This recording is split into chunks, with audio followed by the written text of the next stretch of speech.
శ్రీ విష్ణు రూపాయ నమఃశివాయ.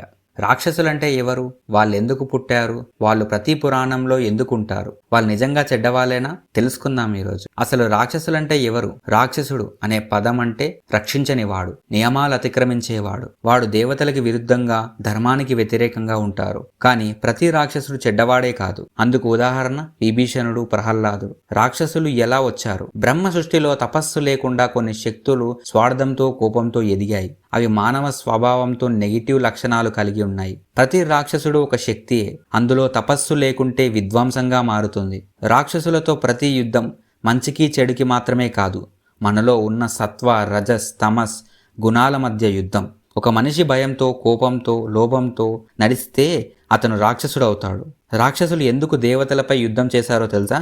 వాళ్ళకి శక్తులున్నాయి, కానీ వాటిని ధర్మ మార్గంలో వాడలేదు. వాళ్ళ శక్తులు స్వార్థానికి, భయానికి, ఆధిపత్యానికి వాడారు. దాంతో ప్రజలు బాధపడేవారు. అప్పుడు దేవతలు లేదా వారి అవతారాలు వచ్చి ఆ రాక్షసులకి మోక్షం ఇచ్చేవారు.